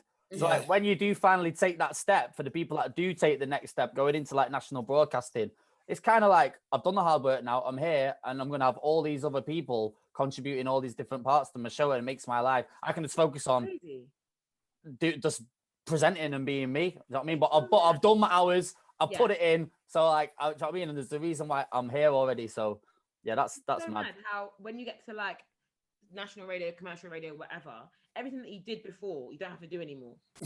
Someone else is getting paid to do it. Like, and I always think about like, you see like Kim Kardashian, you see how she's so rich, she doesn't pay for anything. She doesn't do anything anymore. She works so hard to like, you know, maybe like buy her big house and like decorate it, whatever. She ain't got to pay for decorators. Someone was like, yeah, just tag me on Instagram. Yeah, when you get rich, you get everything for free. It's like, oh, so I worked so hard and then I don't have to clean this song anymore. Okay. Yeah. I found that was the weird thing for me, is like years ago when we did like the Extra talent stuff, and I was first doing like the little guest shows for One Extra. And my producer at the time for these shows was like, okay, so all you have to do is just email over the songs that you want to play so we can clear them first. And if you don't have cleans, just send the dirties and we'll clean them up.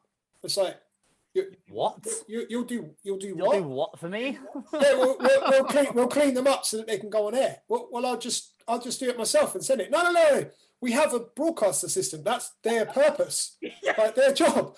I said, oh, okay, right, cool. And then it's like when I did like I did a few live broadcasts as well during that thing on One Extra, and it's like the broadcast assistant is there to handle social media. They'll be the one tweeting out what songs to play. Right? What do you mean they're doing the social media? Like but I'm the presenter, so surely I put the music on, then rush to the computer to quickly tweet the artist that I'm playing the song. And then and then get back to the BlackBerry to see who's messaged in, to see like who wants to shout out. Back to the BlackBerry. Oh my God. Trust me, Bang Radio had its own studio BlackBerry on like a stand next to the computer where people would do like the BBM messages. Yeah. All of that stuff. And it's you get onto the national platforms, and there's what do you mean I don't have to get my own coffee? I get a coffee every morning and I'm like, thank you. I can go get it myself, but also thank you. But community radio is a necessity, I think. Yeah, I think massively. Like without it, and I always say to people, like when like younger kids ask like, how do you get into radio, or like what should I do, whatever, I'm like, go and get experience somewhere and work for free so you can learn, because without having the like you said the stripes and the experience and the knowledge of what's going on, how are you ever meant to progress? Because if I obviously now, like I don't need to like clean a song or whatever it is. But how do I not know how to do that? Like that doesn't make sense for me not knowing how to do that and being at the level that I am. It's a bit like, okay, so what can you do by yourself then? Yeah. It's a bit ridiculous. So I always say community radio, podcasting, whatever it is that you need to do to learn. So when you get there, okay, you don't have to do it anymore, but you did it. Yeah. I feel like it's almost a necessity in almost every industry, I think, like to work your way up and then you understand every single piece of the machine. Yeah. So without community radio, you wouldn't understand that you can't put swearing out on radio. Yeah. Or if a swear word accidentally goes out, that you have to apologize on air for it. These are all things I learned in community radio. Yeah, exactly. That also apply to the bigger stations, if not more so. Do you know what I mean? Like on a community, you might get away with a little swear word that you don't apologise for. On Capital Extra, that goes out. You've got to pull the tune down and apologise to the nation. Big trouble. Yeah. Even though it's the broadcast assistant, always throw them under the bus. Oh, sorry that came out and that you heard that Tom didn't do his job properly. Silly broadcast assistant. But no, it's important to understand how every single part works, even the production side of it. So when we're on community stations, having to drive the board and do all production for our own shows means that you know what that other person who never talks on the mic, you know what they're doing, and you know everything that they have to keep going. So when their head's down and they're focused and they're like, okay, so your sound is on this cue. Like done. You know what they're doing. Like you know what's happening. Otherwise, you'll just be like blah blah blah blah. I feel like once you learn how radio works and you know the ins and outs of it, and you've been and done it yourself, and you figure out about structuring and adverts and links, you don't listen to radio the same anymore.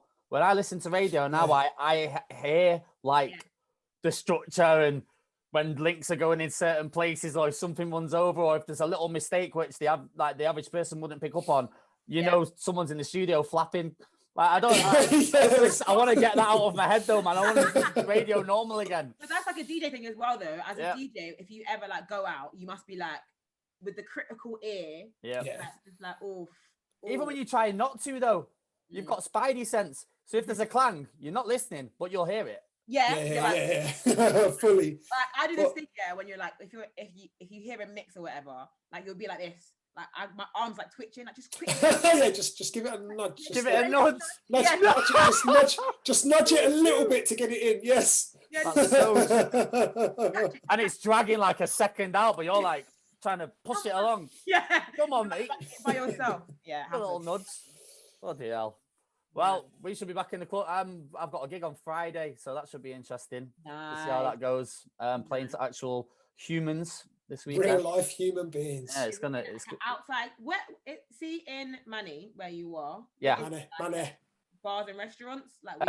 It's a bit of a mixture. It's a lot of the clubs have been shut now, man. There's not many clubs left, to be fair. It's more like bar culture, and then obviously now a lot of people adapting for outdoor stuff. So this is a block party we're doing on Friday. Ooh. Like they've like locked off a street. And it's like old school hip hop and R&B and that. So it should be fun. I don't know what to expect. Like I'm keeping an open mind, man. People have still got to sit down and stuff. So I don't know how much dancing and frolicking is going to be going on, but frolicking. It should be interesting. At this point, it's just about getting out and playing music again. Yeah. Literally outside in front of people. Yeah. Do you find having that output on radio helps? Because you got somewhere to still play the music and still talk your shit. Yeah, doing the mix show on a Friday is like my like happy place. It's like where I get to like have my like fun and like obviously keep the skills sharp and get to do it every single week without fail. But outside is so different. It's so different. Like because I play when it's open or started recently like Box Park quite regularly. Okay. And I was like, starting Box Park, I was like, oh yeah, people. Like, and they're not even like, humans. You're saying they're just sitting and having their drink. So it's like different to like being at a club and pleasing everybody and getting everyone dancing and whatever. Yeah. And that's different from being on radio and like playing obviously to millions or thousands or whatever, but also in the room by yourself, like, and the producer or whatever. So it's all very different, but it's a different feeling when you're like to people. I don't even like I got to do an IG live this weekend and I ain't done one of them before and I'm not even looking forward to it because I'm just like, this is a camera. Like this is it's kind of like I feel like Twitch is kind of like the radio, like you're just in a room with the camera on you, but you're not seeing or hearing nobody. You just got to kind of gas yourself.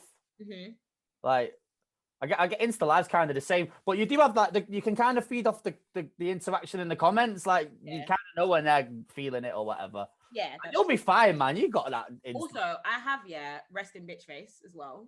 And, concentration face. DJ as well. It's very like serious. And I'm not even a serious guy. Like I'm actually like very jovial. Like, my like face when I'm DJing is very much like, all right. The concentration face. That I'm like, smile, Shayna, smile. So that should be fun.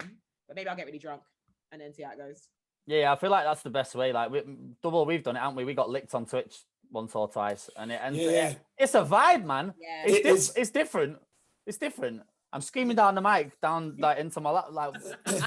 Mate, I ended I'm lighting it up like I'm in the club, man. Lighter. I'm having it, bro. I'm thinking, what? I'm in my fucking container, bro. I got so drunk. I ended one of my streams with a little speech.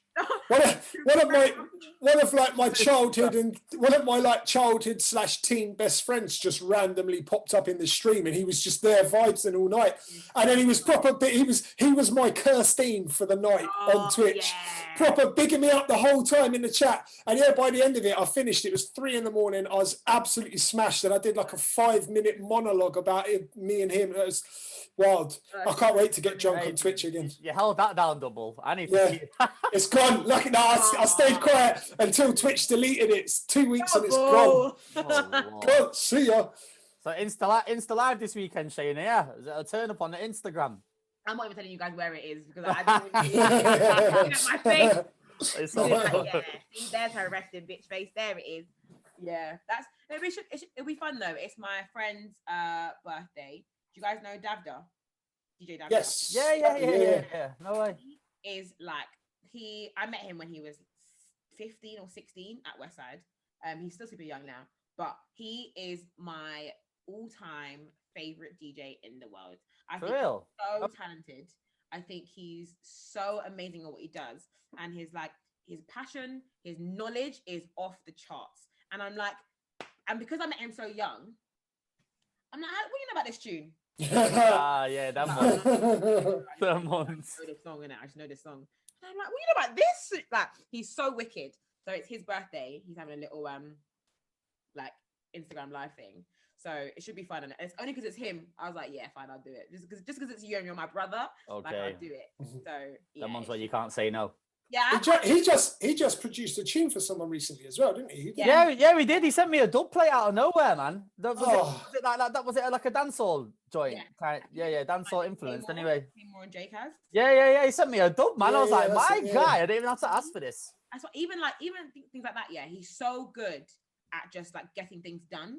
So like I think he studied the game and like knows what needs to be done and like does everything like perfectly. Like he's someone who will send you an explicit a cappella, instrumental, and a clean. We need more Davdas. We need more Davdas in this world. We do. No ask, like whatever. It's just in your email, and it's like, "Hello, this is my new song." Everything's there. Yeah. That's the type of person that he is. Like his attention to detail is so on point, but he's so like relaxed with it. He's just like, "Oh yeah, I'm just a DJ in it. I'm just a DJ." And I'm like, brother, if you don't scream and shout that you're amazing, I'm gonna do it for you. So I think he's the best. So, you could be his Kirstine. I'll be his Kirstine any day.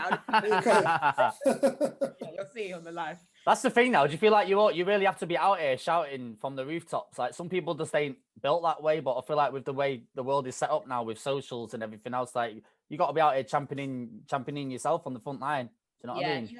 You kind of have to, especially because we're in the world of social media now. That's where anybody cares about anything. Mm-hmm. Yeah. If you don't post it, it didn't happen. You don't post it. If they are on Insta, it's not real. Exactly. I think the thing is as well, like you definitely do have to just big yourself up to everyone. You do have to just take, look, you know what, I do this and I'm the best at it. Mm-hmm. I think we're getting to a point now. Previously, I feel like it was a bit techie because some people mistake the confidence for arrogance. Yeah. Mm-hmm.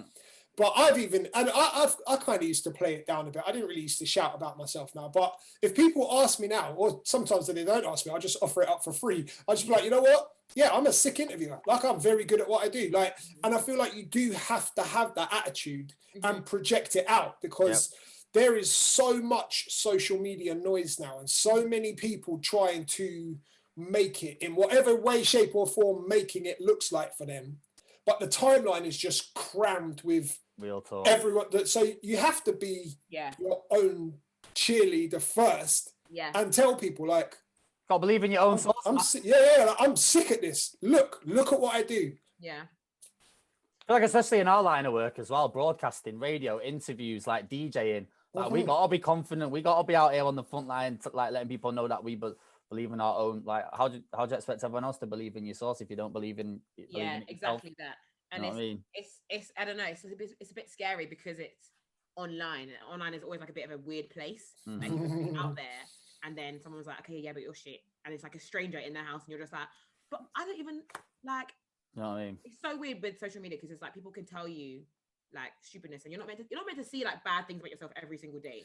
Yeah, like, of course. if you're someone like a superstar, whether it's an artist or a DJ or whatever, you put up a picture and it's like, yeah, but you're shit. Yeah, but I hate you. Yeah, but your set this day was rubbish. Like, if you get mad bad comments, it's like you're not as a person, as a human, you're not meant to see negative things. If that's the first thing they see, then there's no helping them people, man. Not at all. But it's like, but you have to kind of like put yourself out there and like scream and shout. But it comes hand in hand, I guess, with the screaming and shouting and being proud of yourself and what you do, and then getting the negative stuff, which is a given. Yeah. Sometimes it's a bit like, what? I think with social media, there's a key to that. And this is how I cope with it anyway. I only read the comments on my own content. So by that, I mean, like, if it's on my Instagram page, I'll read the comments. Yeah. If it's on my YouTube, I'll read the comments. Yeah. If it's something that I've done for Vlad, I'm not reading those comments. I know what his following are like. Do you know what I mean? So I'm not reading. I don't need to be told 16 times I'm a shit DJ, like whatever. Do you know what I mean? Like, and the way I look at it as my platforms, that's my house, isn't it? Yeah. So if you come into my house, everyone that's in my house there, generally they're there because they're a fan of me. So for the most part, they like my content. They like me as a person. They're going to say nice things. You get the odd person that runs in and chat shit, just delete. See ya, boom. Yeah. But with stuff like the gossip pages, like Made You Think, the blog sites, stuff like that, those people aren't looking at your content because they're a fan of you. They're looking at the content because it's been put in front of them. Yeah, they've seen it. And so they've got no affiliation with you. They just have their opinion, and they might think you're shit, and they're going to type it. They're going to tell everyone because they need everyone to know their opinion. Yeah. That's when you don't read those comments, when it's someone else's house. Does that make sense? That's how I learned to deal with it. I learned that recently as well. So it's like, yeah, if it's on my sites, I'm reading. If it's anywhere else, I'm not reading comments, man. I feel like as humans, it's easy to, like, you'll get all these positive comments, but then you get the one negative. And you're like, what? That's it. And you're focusing on that. Like, that one will just throw you off, man. Like, you've just got to you learn to just let that shit bounce off you, innit? But I guess that just comes with time. But yeah, I don't know why we do that. I mean, there'll be one bad comment and 1,000 positive comments. You're like, this guy. And you're zoning on the negative, and you're like, one thing. That's the truth. Then you're right. Yeah, exactly. Whatever your name is on Instagram, you're right. Yeah. You know what? I have found in the past though, there's been a couple of instances where I've grown and done something better because someone's chatted shit. Yeah. Or not even like someone, just for example, on my YouTube, I remember this, someone posted in one of the comments on the videos like, the interview's great, but your thumbnails are shit. They just cost all of my branding. But you know what? I thought at the time, I'm not the best graphic designer, but at the time I thought, you know what? I'm doing good thumbnails. Like, these look good. And that one comment made me look at my entire channel, and I thought, no, you know what? They're right. Yeah, they're right. This actually needs. I need to. This sometimes you read on and be like, oh, maybe they are telling the truth. Yeah, the next interview I put out, I've refreshed a new design for all my thumbnails, and I've used that design since, and it looks great. Yeah. Until the next person tells me it's shit, and then I have to change it again. But do you know what I mean? Sometimes it's good to take the feedback, but it's when they're just chatting nonsense for absolutely no reason. It's like, it's just a hater. What's the plan for you now then, Shayna, with hopefully the world kind of reopening up, going back to, well, we say going back to normal, but we don't even know what even is normal now. I know. Like, what's the plan for you moving forward? Just nailing down this breakfast, back out in the clubs, more club sets. Like, what's the dilly? I definitely want to do, obviously, like, keep the breakfast show like as great as it is, and have like the best time with that. I definitely want to do more club stuff, just because I definitely need to get more comfortable in that as well, because club stuff is great, like, it's so great. But like I said, where if I've been inside for a year, as in like doing radio, it's so different. It's so different. So back to Box Park, I cannot wait to go back to Box Park. That is like a good middle ground of paying for people, but they're also not really paying you any attention. So it's that's the spot, man. I feel like so many dope DJs like this Box Park. Like, we don't even have anything like that here. It's so lit. Box Park's cool, and you're right, Shayna. That's a good halfway back to the clubs, isn't it? Like, It's like you're playing, and people might like woo, and then back to whatever they're doing. So it's good. I can't wait to get back to the food. Food. More club stuff, more hopefully festivals. Probably, I think I've got maybe fingers crossed one this year. Okay. We go again because the way festivals kind of rejigged for this year is that they use everybody that was meant to be last year. Right. Got you. We promised people this for last year, so next year definitely I want to do more festival stuff. Just to be outside more and work on my brand more. And just be a baby girl. It's just the ongoing process, isn't it, man? Just the ongoing process, man. Sick. Yo, Shayna, man, thank you for coming on, homie. Thank you for your time. Thanks for having me, guys. It's been emotional. You've been great, man. Your energy is on point. My first ever podcast ever. First ever pod dub, yeah. When you ran off before for half an hour. Yeah. When you ran off and left us. Yeah. Sorry. Now my internet collapsed again. But, no worries. So yeah, your first podcast. First pod. So thanks for having me. Amazing. I'm grateful that you asked me, Dubl. I'm grateful that you thought of me. So look at me being all shy and coy now. I'm getting that acceptance speech of my So yeah. So I am super grateful you guys had me on. Thanks. Legend. No, thank you, man. Yeah, we just try and have these like nice, relaxed conversations in it, like with other DJs. We just keep it super chill. Yeah. Just keep it chill, man. If Dubl had his way, he'd be super intensely grilling you for like 4 hours. No, not here. This is the relaxed space. This is like the lounge. When Dubl messaged me, yeah, I was like, what podcast? What do you want from me? I got it. You was gonna reject us, innit? She was gonna reject us, man. Send me the link so I can check it out. Oh, okay. Dubl was like, don't worry, it's not the hardcore one. I was like, okay, cool, because I know how you can get that. How he gets down. Did you have to vet us first, Shayna? Yeah. I was like, because I've watched Dubl's videos, and I was like, so he's gonna, true. Yeah, I mean, I ain't got any nitty gritty. I don't. But I would find it anyway. Don't worry. I'd do my research. Exactly. Like, at this time, you did this and this, and I was like, damn it, you got me. This is the lounge. This is like the front room. The interrogation room's a whole nother situation. This is the reception at Wise Buddha.